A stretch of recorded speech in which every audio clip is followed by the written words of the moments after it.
حضرات کچھ برس ہوئے جب میں لندن میں تھا تو مجھے ایک دعوت نامہ موصول ہوا Pakistan physicians and surgeons association کی طرف سے کہ آپ ہماری کانفرنس میں کلیدی مقالہ پڑھیں.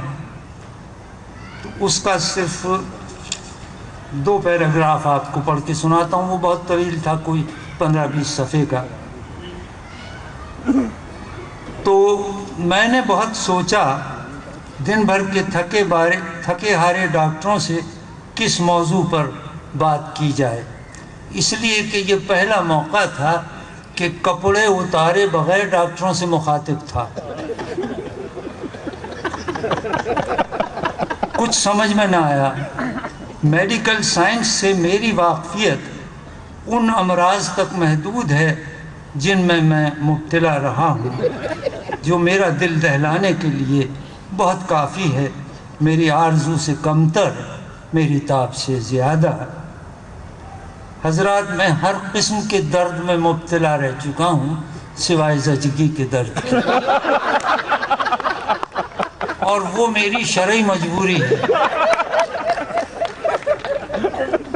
پرانا مقدمہ باز آدھا وکیل ہوتا ہے اور دائم المرض آدمی پورا عطائی.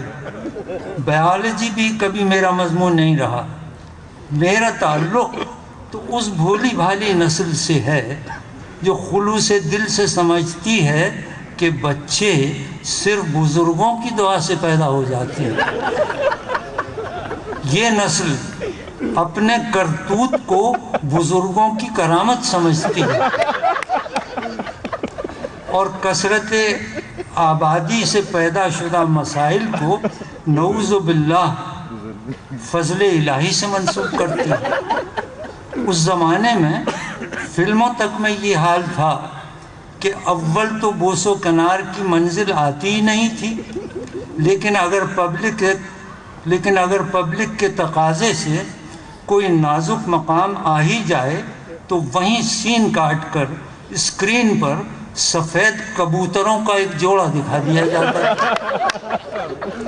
جو ایک دوسرے کی چونچ سے چونچ ملائے بیٹھا ہوتا تھا.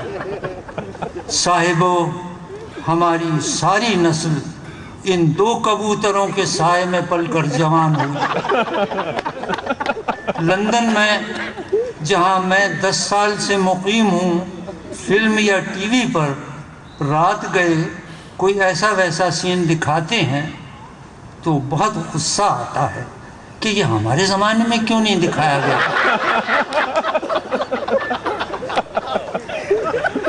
ایسے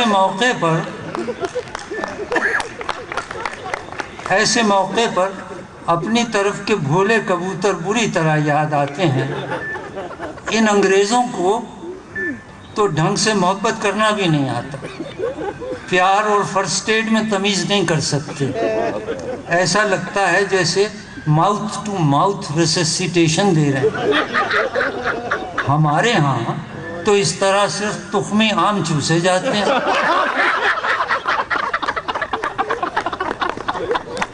ہماری فلموں میں آج بھی اگر غلطی سے ہیرو کا کرتا بھی ہیروئن کی انگلی کو چھو جائے تو وہ گز بھر اونچی چھلانگ لگا کے چیختی ہے, جان کر لئی بے ایمانہ, اور نزدیک ترین درخت کے تنے سے بغلگیر ہو جاتی ہے. پھر ہیرو انگلی پکڑتے پکڑتے انگوٹھی پہنا دیتا ہے. پھر انگریزی محاورے کے مطابق they lived happily ever after.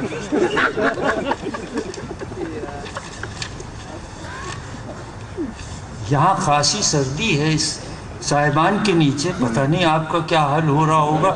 میں تو صرف یہ دیکھ رہا ہوں کہ خواتین بار بار ایک بہت پتلی سی ساڑی کے حصے کو سردی سے مقابلہ کرنے کے لیے تیار کرنے میں مصروف ہے. میں عرض یہ کر رہا تھا کہ میں نے سائنس نہیں پڑھی. اس زمانے میں اس کا فیشن بھی نہیں تھا. ہم سمجھتے تھے کہ جو لڑکے فارسی اور شعر و شاعری میں نالائق ثابت ہوتے ہیں وہ سائنس لے لیتے ہیں۔ بایولوجی اور انیٹمی کی جو تھوڑی بہت معلومات ہمیں بچپن میں تھیں وہ تمام تر بزرگوں کی گالیوں سے کشید کی گئی تھی۔ گالیاں کیا تھی؟ بس سلیس اردو میں گریز انیٹمی کا نقشہ سا کھینچ دیتے۔ ان کے مقابلے میں انگریزی کی گالیاں دودھ پیتے بچوں کی گاؤں گاؤں معلوم ہوتی ہے۔ سیکس کے بارے میں ہماری تمام معلومات کا منبع و ماخذ بزرگوں سے سنی ہوئی گالیاں تھیں۔ اس زمانے میں سیکس ایجوکیشن کا یہی واحد طریقہ تھا۔ ایک دانا کا قول ہے جو تھوڑی بہت ملاوٹ کے بعد مرزا نے ہم تک پہنچایا ہے۔ فرماتے ہیں کہ آدمی کیسا ہی حرف زبان ہو، گالی، گانے اور گنتی کے لیے ہمیشہ اپنی مادری زبان ہی استعمال کرتا ہے۔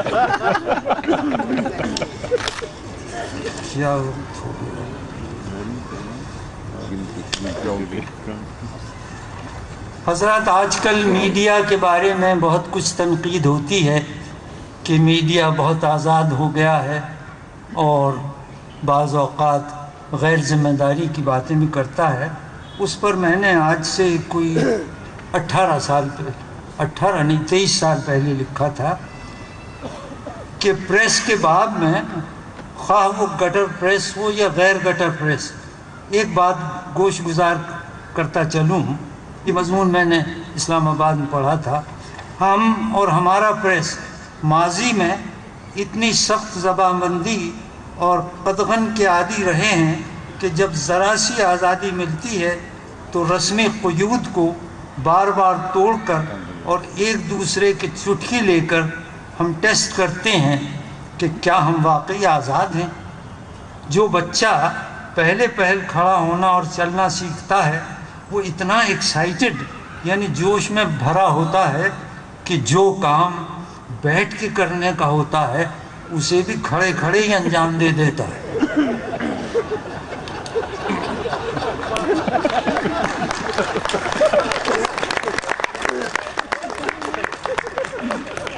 زبان کھلتے ہی کھل کر لکھنے کے شوق میں قلم اگر کھل کھیلنے پر اتر آئے تو یہ مقام حیرت کا نہیں، مایوسی امید افزا کا ہے۔ صرف مانے تھی حیا بندے قبا کھلنے تلک، پھر تو وہ جانے حیا ایسا کھلا ایسا کھلا۔